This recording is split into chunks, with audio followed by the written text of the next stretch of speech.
वहीं हरियाणा में चुनाव प्रचार के दौरान आज प्रियंका गांधी वाड्रा और यूपी के मुख्यमंत्री योगी आदित्यनाथ के आर पार वाले बयान भी चर्चा में रहे। प्रियंका ने कुरुक्षेत्र में महाभारत का जिक्र कर पांडवों की जीत की भविष्यवाणी की, तो सीएम योगी आदित्यनाथ ने रोम का नाम लेकर कांग्रेस पर तंज किया। इसके साथ ही उन्होंने कांग्रेस पर रामकृष्ण को भुलाने का भी आरोप लगाया।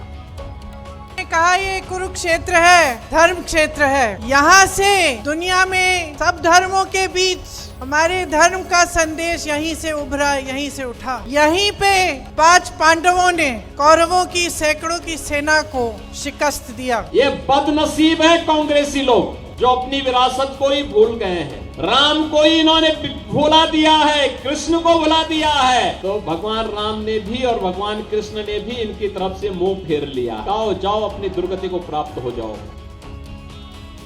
वहीं कांग्रेस के सीनियर नेता रणदीप सुरजेवाला का एक बयान आज दिन भर सुर्खियों में रहा। हरियाणा में कार्यक्रम के दौरान रणदीप सुरजेवाला ने उत्तर प्रदेश की चर्चा की और ब्राह्मणों के बहाने बीजेपी को कटघरे में खड़ा करने की कोशिश की। बात बढ़ी तो बीजेपी ने पलटवार किया और राहुल गांधी के जनेऊ का मुद्दा उठा लाया। अगर आदित्यनाथ को जिंदा रखना है तो ब्राह्मण समाज को मारना पड़ेगा। भगवा बीजेपी का नहीं, भगवा पवित्रता का निशान है। एक तरफ भगवा रंग पर दावा, दूसरी तरफ उत्तर प्रदेश के मुख्यमंत्री योगी आदित्यनाथ पर सियासी धावा। कांग्रेस के नेता रणदीप सिंह सुरजेवाला को हरियाणा चुनाव के बीच हरियाणा के ही कैथल में ब्राह्मण समाज का मंच मिला तो बयानों की धार यूपी की तरफ मोड़ दी। क्या हुआ पूरे उत्तर प्रदेश के ब्राह्मण नेतृत्व?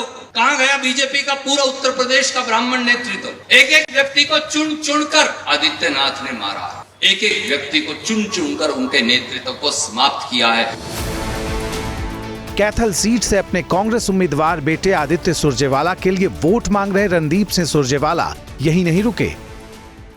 सब जानते हैं कि नेतृत्व इस देश का सबसे बड़े प्रांत से आता है और वो उत्तर प्रदेश है। इसलिए अगर आदित्यनाथ को जिंदा रखना है तो ब्राह्मण समाज को मारना पड़ेगा। उसके बाद उनकी राजनीतिक जो मार है उसके बाद फिर आदित्यनाथ का कद बढ़ा होगा। जवाब देने आई बीजेपी ने भी जनेऊ का जिक्र किया और राहुल गांधी तक पहुंच गए। कोट के ऊपर जनेऊ धारी दत्तात्रेय गोत्र के धारी एक हमारे बहुत आदरणीय पारसी समुदाय से संबंधित एक ऐसे राजनेता वो भी आ जाएं, सर के बल खड़े हो जाएं। अगर जाति की बात कर रहे हो तो जाति का सबसे ज्यादा अपमान आपने और आपके सहयोगी दलों ने किया है।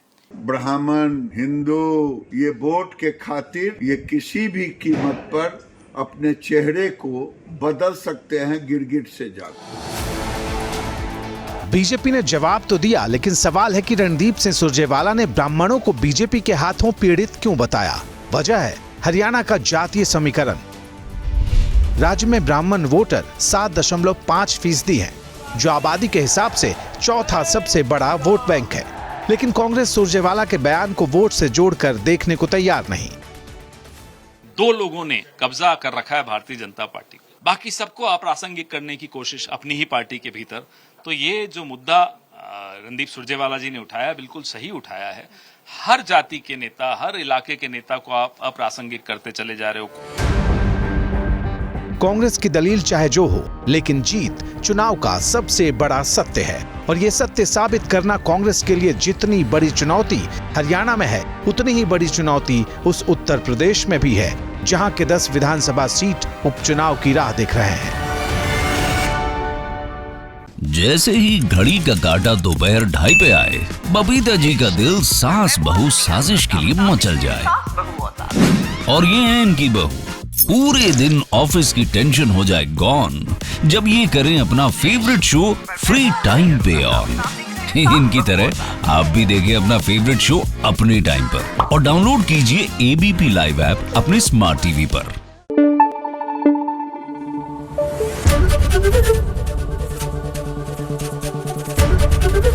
एबीपी न्यूज आपको रखे आगे।